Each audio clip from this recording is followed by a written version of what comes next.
बरसे भीगे चुनर वाली।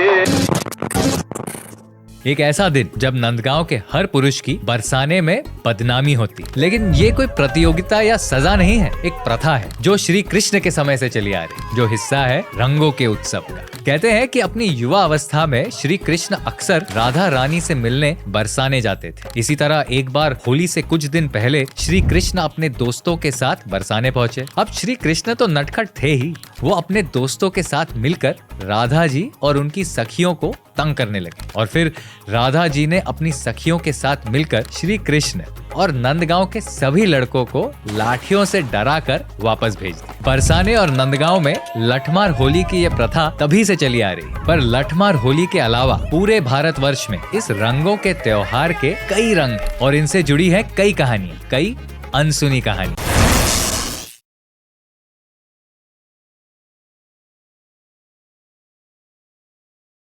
एक ऐसा त्योहार है जो प्रतीक है बुराई पर अच्छाई की जीत का, जो प्रतीक है प्यार और मस्ती के गीत का। फाल्गुन महीने की पूर्णिमा से शुरू होने वाला यह त्योहार भारत में सर्दी को अलविदा कहकर बसंत ऋतु का स्वागत करता है। अबीर गुलाल से रंगे चेहरे, पिचकारी और गुब्बारों की बौछार के साथ हर कोई होली के रंग में रंगा होता है। वहीं भारत के कुछ क्षेत्रों में होली के दिन बढ़ चढ़कर गाली देने और कोसने का रिवाज है।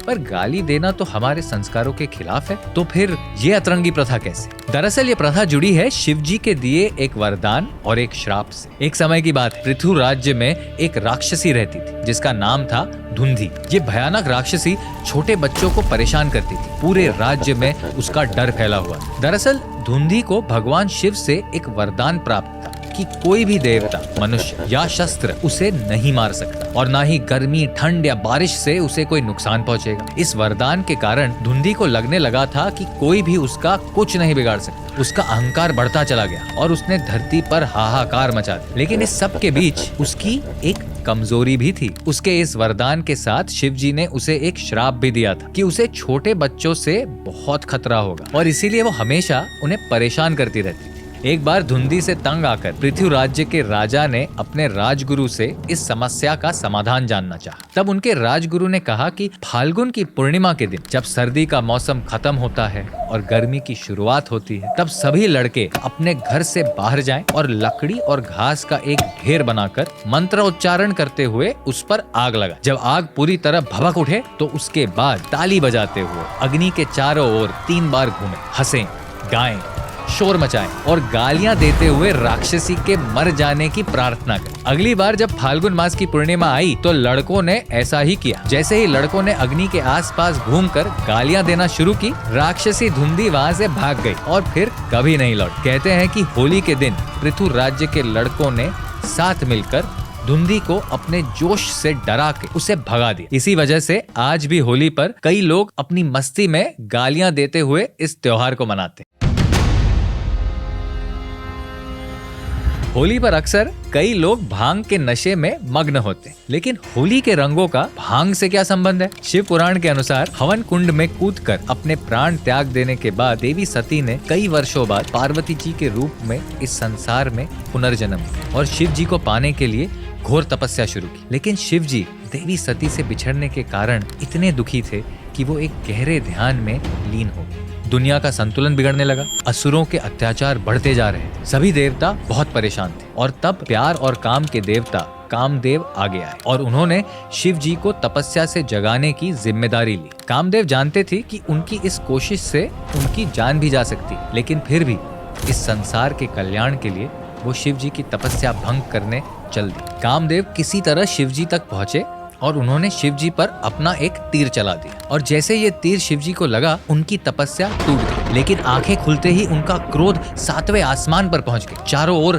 प्रलय की स्थिति हो गई और शिव जी की तीसरी आंख से निकली अग्नि से कामदेव का शरीर पूरी तरह भस्म हो गया। लेकिन कामदेव के इस बलिदान ने शिव जी को वापस इस दुनिया से जोड़ दिया था। कहा जाता है कि शिव जी ने कामदेव को होली के दिन ही भस्म किया था और संसार में लौट कर आए थे। यही कारण है कि शिव जी के इस आगमन का उत्सव मनाने के लिए लोग होली के दिन उनकी पसंदीदा भांग का सेवन करते हैं। सिर्फ यही नहीं, भारत के दक्षिणी हिस्सों में होली के दिन कामदेव की पूजा की जाती है और संसार के लिए उनके इतने बड़े बलिदान को नमन किया जाता है। इस दिन चंदन का लेप लगाकर उनके घावों को ठंडक दी जाती और उनकी पत्नी देवी रति के दुख में शामिल होकर गीत गाए जाते हैं। इसीलिए दक्षिण में होली को काम विलास, कामन पडिगाई और काम दहनम जैसे नामों से भी जाना जाता है।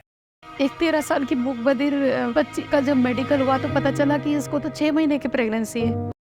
इसीलिए दक्षिण में होली को काम विलास, कामन पडिगाई और काम दहनम जैसे नामों से भी जाना जाता है। जब जब होली की बात आती है तो एक कहानी हमें अक्सर सुनाई जाती है, होलिका की कहानी जाना जाता है।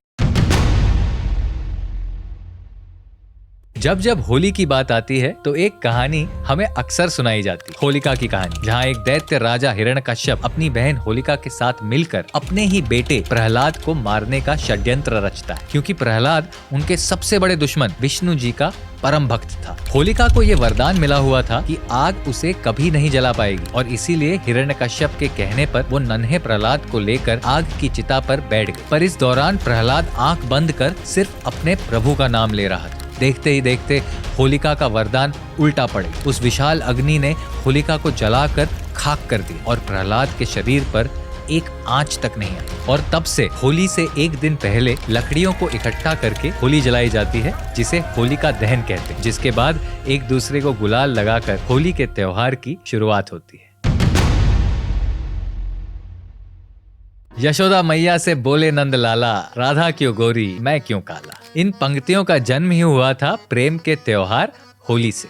कहते हैं कि एक दिन श्री कृष्ण अपनी माँ यशोदा के पास शिकायत लेकर पहुंचे और रोते रोते पूछा कि जब राधा इतनी गोरी है तो वो इतने काले क्यों। माँ यशोदा ने उन्हें कई तरीकों से बहलाने की कोशिश की, लेकिन श्री कृष्ण सुनने को ही तैयार नहीं थे। थक हार कर अपने रोते हुए कृष्ण को शांत करने के लिए माँ यशोदा ने उन्हें कह दिया कि वो राधा के चेहरे को किसी भी रंग से रंग दे। शरारत भरे मन से श्री कृष्ण ये बात मान लेते हैं और अपनी प्यारी राधा से मिलने पहुँचते हैं और फिर राधा जी के चेहरे पर प्रेम से रंग लगा देते हैं।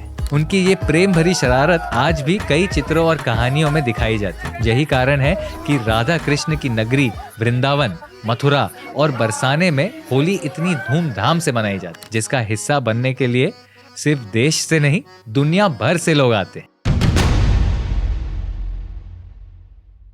होली ही एक ऐसा त्योहार है जिसकी मस्ती, मौज और बेफिक्री से मनाई जाने वाले अंदाज ने हर धर्म के लोगों के दिलों में अपनी जगह बना ली है। होली के अगले दिन सिखों के पवित्र स्थल आनंदपुर साहिब में बहुत बड़ा मेला लगता है, जहां सिख लोग प्रेम और रंग के इस त्योहार को होला मोहल्ला के रूप में मनाते हैं। दुनिया के कोने कोने से लोग इस मेले में शामिल होने आते हैं। इस प्रथा का आरंभ सिखों के 10वें गुरु गोबिंद सिंह जी ने किया था, लेकिन यहाँ इस त्योहार को थोड़े अलग तरीके से मनाया जाता है। मेले का उद्देश्य सिख समुदाय को शारीरिक रूप से मजबूत करने के लिए था। इसमें अलग अलग तरह की कसरतें कराई जाती हैं, युद्ध कला सिखाई जाती है और युद्ध कौशल का प्रदर्शन भी किया जाता है। होला मोहल्ला 3 दिन तक मनाया जाता है, जिसमें सिख समुदाय के लोग कई खतरनाक करतबों के द्वारा अपनी शारीरिक क्षमता का प्रदर्शन करते हैं, जैसे कि घोड़े पर बिना किसी काठी यानी सैडल के सवारी करना, 2 तेजी से दौड़ते हुए घोड़ों पर खड़े रहना, तलवारबाजी करना और भी बहुत कुछ। इसके बाद माहौल को हल्का करने के लिए संगीत और कविता की प्रतियोगिता का भी आयोजन किया जाता है और इसी के साथ 3 दिन का होला मोहल्ला समाप्त होता है। होली भारत का एक ऐसा त्योहार है जिससे मुगल बादशाह भी न बच सके। ये अकेला एक ऐसा दिन था जब हर धर्म और जाति के लोग खुद अपने हाथों से मुगल बादशाह को रंग लगाते थे। लाल किले में मनाए जाने वाले इस जश्न को ईद-ए-गुलाबी और आब-ए-पाशी के नाम से जाना जाता था, लेकिन 1665 में औरंगजेब ने इस रंगों के जश्न पर रोक लगा दी थी। पर इसके बाद आखिरी मुगल बादशाह बहादुर शाह जफर ने इस प्रथा को फिर से शुरू किया और रंगों के इस त्योहार के लिए गाना भी लिखा। सिर्फ यही नहीं, हजरत निजामुद्दीन औलिया, आमिर खुसरो, नजीर अकबराबादी ऐसे कई सूफी संतों ने भी अपने पर्शियन और हिंदी कविताओं में गुलाबी त्योहार का गहरा महत्व बताया है। रंगों में मस्त रहने वाला यह त्योहार चोरी छुपे एक और काम कर जाता है। जश्न और उत्सव में मग्न जो लोग कभी एक दूसरे से रूठ गए थे, वो भी इस माहौल में गिले शिकवे भूलकर त्योहार का मजा लेते हैं। और तब भी कोई रूठा रहे तो प्यार से चेहरे पर गुलाल लगाते हुए बस इतना कहना काफी है कि बुरा न मानो। कई अनोखे अंदाज, बेमिसाल कहानियां, देवों से चली आ रही परंपरा का मिश्रण है ये अद्भुत त्योहार। अनगिनत अलग अलग रंगों से रंग कर हर कोई एक सा लगता है। आखिर भारत की विविधता में एकता का इससे बेहतर क्या प्रमाण हो सकता है। आप किस तरह से होली मनाते हैं? क्या आपके यहाँ भी होली से जुड़ी कोई अनोखी रस्में मनाई जाती हैं? हमें कमेंट्स में जरूर बताना।